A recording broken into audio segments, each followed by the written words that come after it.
مزاج بنا رہے ہیں یا جو ظلم کرنے کے لیے ایک سسٹم کو وہ چاہتے ہیں کہ سسٹم کی بنیاد پر ظلم کریں. دنیا میں دو طرح کے ظلم ہوتے ہیں. ایک ظلم وہ ہوتا ہے جو مکے میں نبی کریم صلی اللہ علیہ وسلم پر کیا گیا بغیر کسی سسٹم کے، یعنی رسول اللہ صلی اللہ علیہ وسلم دعوت دے رہے تھے تو ظلم کرنے کی کوئی وجہ نہیں تھی، آپ ان کی دعوت کو نہ مانیں، لیکن مکے والوں کا کہنا تھا کہ نہیں، ہم آپ کو دعوت کا کام نہیں کرنے دیں گے، چاہے آپ روپے پیسے سے مان جائیے اور نہیں تو ہم طاقت کا سہارا لیں گے. نبی کریم صلی اللہ علیہ وسلم نے اس موقع پر بھی کبھی ظلم کا ساتھ نہیں دیا، اور ایسے لوگوں کو آپ نے تلاش کیا جو ظلم کے خلاف کھڑے ہو. مکے میں بھی کتنے ایسے لوگ ہیں جو رسول اللہ صلی اللہ علیہ وسلم پر ایمان نہیں رکھتے تھے لیکن ظلم کی وجہ سے نبی کریم صلی اللہ علیہ وسلم کے ساتھ کھڑے ہوتے تھے. شیب ابی طالب میں ایسے لوگ بھی گئے تھے جو لوگ کی مسلمان نہیں تھے لیکن وہ چونکہ رسول اللہ صلی اللہ علیہ وسلم پر ظلم ہوا تھا اس لیے وہ رسول اللہ صلی اللہ علیہ وسلم کے ساتھ کھڑے ہوئے تھے. تو سماجی ضرورت ہے ظلم کے خلاف کھڑا ہونا. بظاہر آج ظالم یہ کہے کہ ہمارا بظاہر آج یہ لگے، ظالم کبھی کہتا نہیں ہے، لگے ایسا کہ یہ ظلم کا شکار فلاں ہوگا، نہیں، ظلم کا شکار کوئی ہوگا، اس سے بحث نہیں ہے. ظلم کے خلاف سماج کو اٹھنا چاہیے، وہی سماج مطمئن سماج ہوگا، اچھا سماج ہوگا اور بہتر سماج ہوگا. تو آج جو ہم ماحول دیکھ رہے ہیں یہ الحمدللہ یہ رسول اللہ صلی اللہ علیہ وسلم کی ایک خواہش تھی. صلی اللہ علیہ وسلم نے فرمایا کہ اگر آج بھی حلف الفضول یعنی ایک ایسا معاہدہ ہو جس میں کسی مذہب کے ماننے والے کسی بھی علاقے اور کسی بھی نسل اور رنگ اور لاجک کے لوگ ہوں لیکن اگر وہ ظلم کے خلاف کہیں کھڑے ہو کر کے ایک ایسا معاہدہ کرتے ہیں کہ کسی پر ظلم سماج پر نہیں ہوگا تو رسول اللہ صلی اللہ علیہ وسلم نے فرمایا میں اس معاہدے کا ایک حصہ بننا چاہتا ہوں. آج جو لوگ اس کام کو کر رہے ہیں یقینی طور پر سیرت کی روشنی میں ان کے لیے بڑی ہمت افزائی ہے، بہت حوصلہ ہے کہ انہیں ظلم کے خلاف کھڑا ہونا چاہیے اور مسلمانوں کو چاہیے کہ تمام لوگوں کے ساتھ ظلم کا مقابلہ کرنے کے لیے ہم آہنگی بنائیں اور ان کے ساتھ کھڑے ہونے میں کسی قسم کی کوئی جھجک نہ محسوس کریں بلکہ اس سلسلے میں ان کو اپنا بھائی سمجھیں. مولانا ایک چیز اور ہم جاننا چاہیں گے، سیرت کی تعلیمات خاص طور پہ سیرت کی کتابوں میں ہمیں یہ چیز خاص طور پہ نظر آتی ہے کہ آپ صلی اللہ علیہ وسلم نے مختلف قبائل سے پیکٹ کیے تھے، معاہدے کیے تھے جو امن کے معاہدے تھے، اور اس کے نتیجے میں جو آگے کی کامیابیاں ملی اس میں ان معاہدوں کا بڑا دخل ہے. تو آج کے دور میں اس نمونے سے ہم کیا سبق لے سکتے ہیں؟ جی، ایک تو وہ معاہدہ ہے جو ہم اس ملک کے دستور کی بنیاد پر ایک دوسرے سے کیے ہوئے ہیں. یہ آٹومیٹک اس ہندوستان میں مسلمان ہو غیر مسلم ہو کسی برادری کسی نسل کا ہو جو ہندوستانی ہے اس کے پاس ایک معاہدہ موجود ہے دستور کی شکل میں جو ایک نہایت ہی ہمارے بزرگوں کا ہمارے اسلاف کا ہمارے ان دانشوروں کا ہے جنہوں نے بڑی محنت کر کے اس کو اس لائق بنایا کہ تمام قوموں نے اس کو قبول کیا کہ یہ ہمارا ہندوستان میں رہنے سہنے اور نظم و ضبط اور حکومت کے عدلیہ کا ایک منشور ہوگا، یہاں کی سیاست کا ایک بنیاد ہوگا، وہ ہے دستور. تو یہ معاہدہ ہمارے پاس موجود ہے پہلے سے. فوری طور پر کچھ حالات کی بنیاد پر کچھ معاہدے کرنے ہوتے ہیں، وہ طے بات ہے. ہمیں چاہیے کہ ہم مختلف علاقائی طور پر اور مختلف مذاہب کی سطح پر پائی جانے والے گروپس، میں تنظیموں کی بات نہیں کر رہا ہوں کیونکہ تنظیمیں ہندوستان میں بہت مختصر ہیں اور یہ سماجک مسئلہ ہے، یہ تنظیموں سے صرف نہیں حل ہو سکتا ہے. تنظیمیں اپنا رول ادا کریں گی لیکن سماج میں پائے جانے والے مختلف گروپس، مختلف طبقات، مختلف چھوٹے چھوٹے یونٹس، ان یونٹس کے مابین ہمیں یہ بات لانی چاہیے کہ آئیے ہم سب ایک معاشرے میں رہتے ہیں اس لیے ہم آپس میں معاہدہ کریں اور اس میں بڑھ چڑھ کر ہمیں حصہ لینا چاہیے. ہم جس محلے میں رہتے ہیں، جس شہر میں رہتے ہیں، جس علاقے میں رہتے ہیں، جس گلی میں رہتے ہیں، ہمارا آپس میں ایک دوسرے کے ساتھ اس بات پر معاہدہ ہو کہ ہم ایک دوسرے کے کام آئیں گے، ایک دوسرے کی حفاظت کریں گے، ایک دوسرے کی مدد کریں گے، ایک دوسرے کا ساتھ دیں گے، ایک دوسرے کے غم میں ہم اس کے ساتھ شریک رہیں گے اور خوشیوں میں بھی ہم ایک دوسرے کا انشاءاللہ ساتھ دیں گے. یہ یقینی طور پر ہمیں مختلف قسم کے مختلف سطحوں پر معاہدے کی ایسی شکل بنانی چاہیے کہ جو ہمارے یہاں رچ بس جائے اور جس کی بنیاد پر ہمیں محسوس ہو کہ ہم ایک دوسرے کے ساتھ جڑے ہوئے.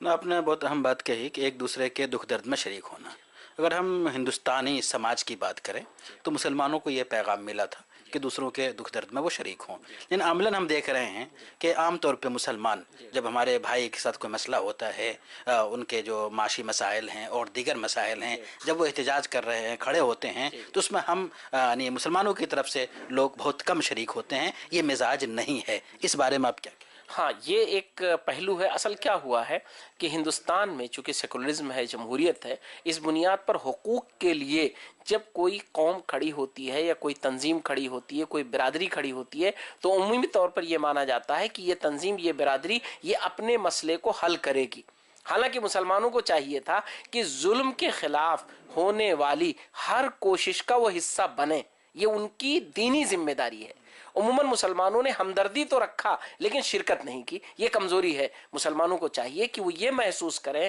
کہ نہیں، ہمیں یہ بات محسوس کرانی چاہیے کہ جیسے ہمارے دل میں درد ہے، جیسے اسلام ہمیں تعلیم دیتا ہے انسانیت نوازی کا اور انسانوں سے ہمدردی کا، ایسے انسانی برادری میں اپنے حقوق کو حاصل کرنے کی جو بھی کوششیں ہوں اور جہاں بھی ہمیں لگے وہاں ہم آگے بڑھ کر بحیثیت مسلمان اس کا حصہ بنیں اور اس میں ہم ان کے معاون بنیں. یہ کمی ہے، اس کو